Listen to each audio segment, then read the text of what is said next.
नमस्कार माऊली. मला नेहमी असं वाटत आलंय की आपल्या नशिबाची वाट एखाद्या फणसासारखी असते. म्हणजे वरून काटेरी पण आतमध्ये मात्र अत्यंत मधुर. नाही, याचा अर्थ असा नाही की नशिबाचं फळ नेहमी असंच असतं म्हणून. ते तर बाह्यरूप झालं. कधी गोड असतं तर कधी काटे टोचणारं सुद्धा असतं. तेव्हा आपण कोणतीही हाव न धरता जे पदरी असेल त्याचा स्वीकार करावा. आपल्या वाटेला आलेलं पुण्य आपण जर इतरांना वाटून टाकलं तर आपल्या पुण्याईचं पारडं जड होतं हे खरं. अगदी आपलं आयुष्य बदलून जातं. परंतु नियतीनं जे तुमच्या माथी लिहिलंय ते काही बदलत नाही. नियतीला आपण फसवू शकत नाही ग माऊली.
हे सर्व अविश्वसनीय आहे. तुम्ही कसं शक्य करून दाखवले? हे सर्व जे काही आहे ना, ही महादेवांचीच कृपा आहे. त्यांनी नियतीची चक्र अशी काही फिरवली की क्षणात तिथे नगर उभे राहिले. आम्हा सर्वांना देखील मनुष्य रूप प्राप्त झाले. ही सर्व जी नाती अगदी इतकी वर्ष जपली आहेत ती अजून दृढ करण्याची संधी महादेवांनी दिली असेच आम्ही समजतो. आणि आयुष्यात कधीतरी तुझ्या उपयोगी पडण्याचे भाग्य आम्हास लाभले. माई, तू असं काय बोलतेस? खरं तर मी तुम्हा सर्वांचे आभार मानले पाहिजे. आज तुम्ही सर्व नसता तर माझा संसार नष्ट झाला असता. जर स्वामींना सत्य समजले असते तर त्यांचे हृदय भंग पावले असते. मी त्यांच्या प्रेमाचा घात केला. त्यांना असेच वाटले असते. अगं कौशिकी, असं काय बोलतेस?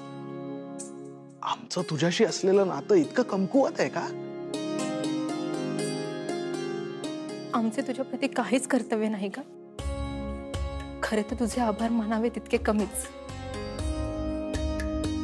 कारण तुझ्याचमुळे आम्हास घटकाभर का होईना परंतु मनुष्य रूप अनुभवता आले. तुला प्रत्यक्ष मनुष्य रूपात भेटता आले. याचा आनंद आम्ही शब्दात नाही सांगू शकत कौशिकी.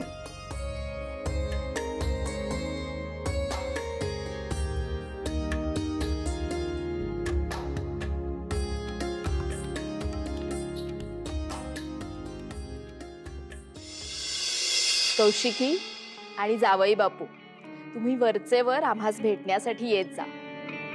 तुमच्यात माझा जीव अडकून राहतो. तुम्हास प्रत्यक्ष पाहिले की मनात समाधान मिळते.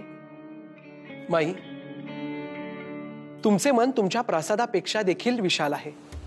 मी स्वतःला खूप भाग्यवान समजतो. तुमच्या संस्कारांमध्ये वाढलेली आणि तुमचे प्रेम लाभलेली कौशिकी आज माझ्या जीवनाचा भाग आहे.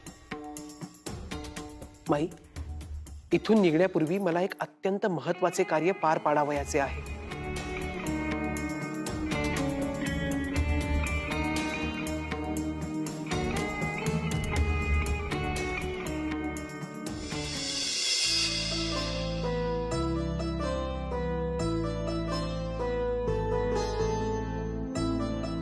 माई, याच माहेरातून हे द्रव्य आणि हे धन आपण कौशिकी सोबत पाठवले होते. आपण पाठवलेल्या या धनाचा उपयोग कौशिकीच्या संसारासाठी व्हावा हाच आपला उद्देश होता हे मी जाणतो. परंतु काय झाले? परंतु माई, हे धन आणि हे द्रव्य मी स्वीकारू शकत नाही. का? हे धन तुमचा संसार सुखकर व्हावा याच एकमेव उद्देशाने मी पाठवले होते. आणि माई, मी आपली भावना समजू शकतो, परंतु आमचा संसार सुखी होण्यासाठी या धनाची आणि या द्रव्याची आवश्यकता नाही, तर तुमच्या आशीर्वादांची आणि आधाराची आवश्यकता आहे. ज्या धनाच्या आणि सुखाच्या राशीत कौशिकी वाढली आहे तिला ते सुख प्राप्त करून देणं हे माझं दायित्व आहे आणि ते मी पूर्ण करेन, कारण ते माझे कर्तव्य आहे. आणि हो माई, मी आपणास शब्द देतो की याहून अधिक धन आणि ऐश्वर्य मी कौशिकीच्या पदरी आणून ठेवीन. आता आमचे जावई जर इतका आग्रह करत असतील तर त्यांचा शब्द मोडणे मला देखील शक्य नाही. तुमचा मान म्हणून मी हे धन स्वीकारते.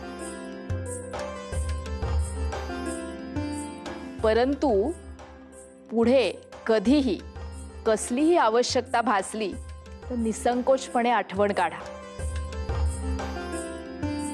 आणि हो, जशी मी ही ठेव स्वीकारली तशीच तुम्हासही आमच्याकडून एक भेट स्वीकारावी लागेल. हो,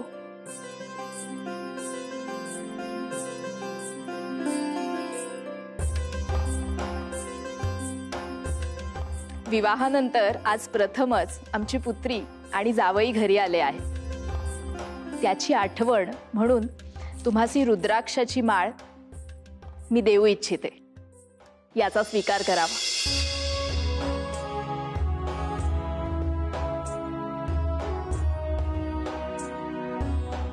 माई, याहून अधिक मौल्यवान भेट ती कुठली असावी? श्री महादेवांच्या आशीर्वादाने जागृत झालेली ही माळ सदैव आमचे रक्षण करेल. माई, या मौल्यवान भेटीबद्दल मी आपला आभारी आहे.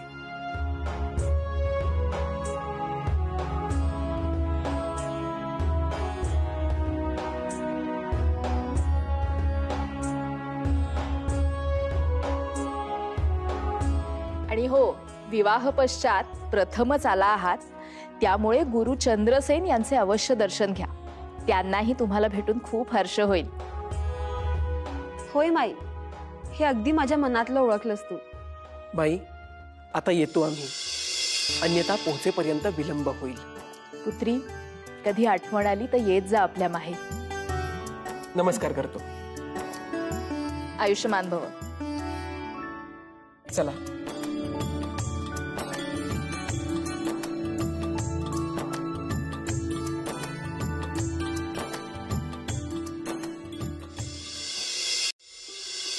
कल्याणमस्तु.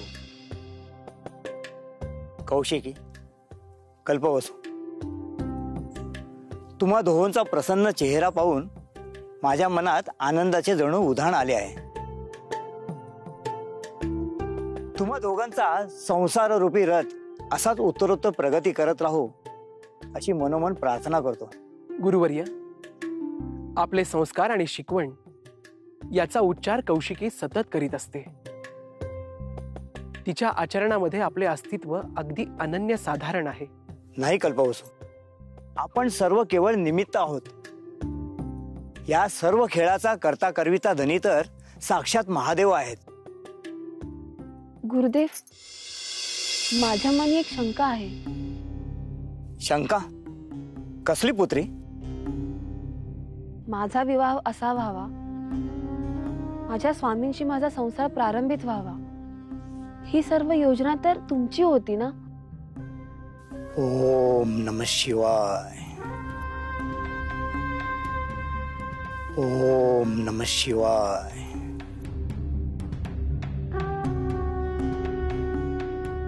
ओम नमः शिवाय. ओम नमः शिवाय.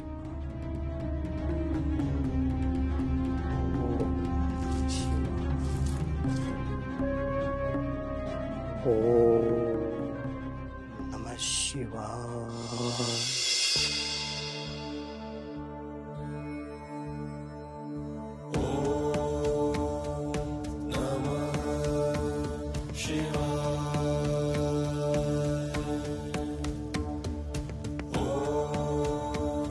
कौशिकी, आपल्याला या शिवलिंगाचे दर्शन झाले, हा आपल्यासाठी शुभ संकेतच म्हणायला हवा. होय स्वामी, हे तेच स्थान आहे जिथे आपल्या प्रेम कथेला प्रारंभ झाला होता. खरे आहे. आणि कौशिकी, याचा अंत कदापिही होणार नाही.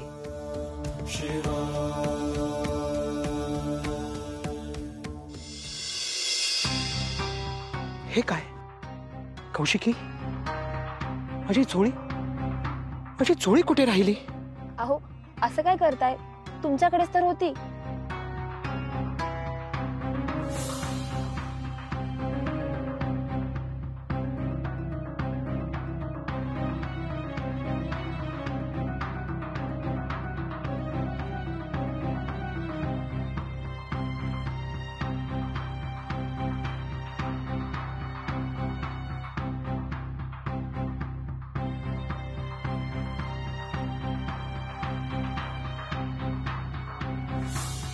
आठवले, आपण प्रासादामध्ये माईंचा आशीर्वाद घेत असता ती झोळी प्रासादामध्येच राहिली आहे.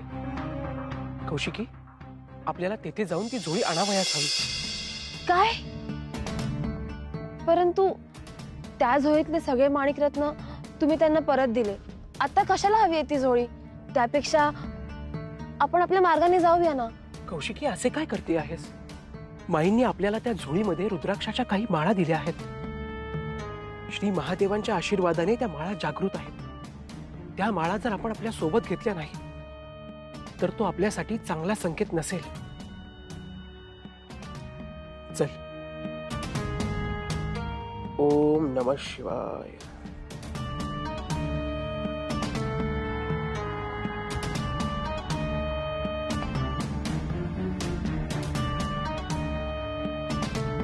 हे महादेव, यांना सत्य काय ते समजले तर. कौशिकी, येते आहेस ना? हो.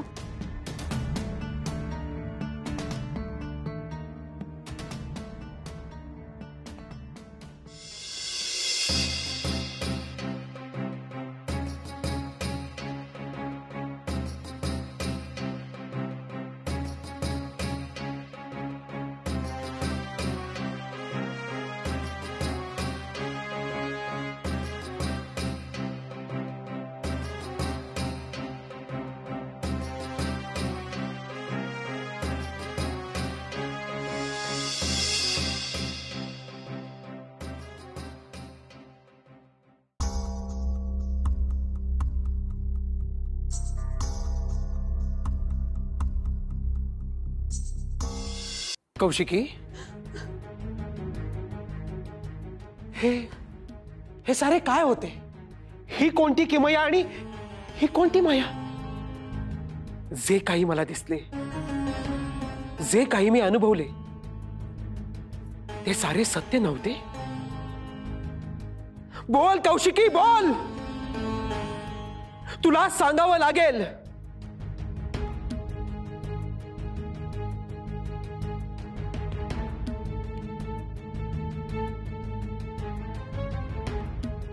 मला क्षमा करा स्वामी, मी आपल्याशी खोटं बोलले. ही सर्व महादेवांची कृपा आहे, ज्यांनी मला काही घटकांसाठी माहेर दिले. जे सुख समाधान तुम्ही प्रथम अनुभवले ते मी देखील प्रथमच अनुभवले होते. म्हणजे ते लतिका, माई, भासदत्त ते तुझे कोणीच नव्हते? नाही, ते माझ्या जीवनाचा मुख्य आधार आहे. परंतु महादेवांची कृपा झाली आणि त्यांना काही क्षणांसाठी मनुष्य रूप धारण करता आले. तुमची इच्छा पूर्ण करता आली. पर्यायाने माझी देखील.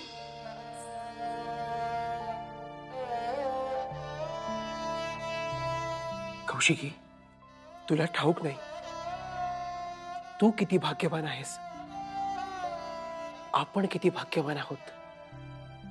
श्री महादेवांनी केवळ आपल्याला दर्शनच नाही, त्यांचा कृपा प्रसादही दिला आहे.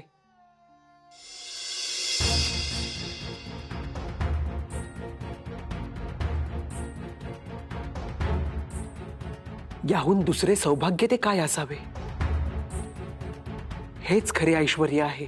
स्वामी, कदाचित आपण अविरत करत असलेल्या सोमवारच्या व्रतांची ही पुण्याई म्हणावी, ज्यांनी मला हे माहेर पण अनुभवता आले. त्याचसोबत आपल्याला श्री महादेवांच्या भक्तीचा नवा आणि अनोखा मार्ग देखील गवसला आहे.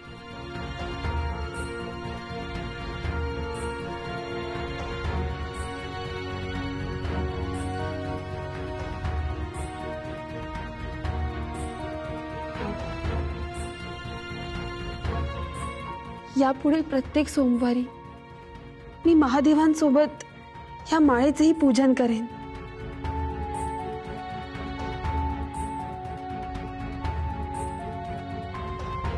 ओम नमः शिवाय. ओम नमः शिवाय.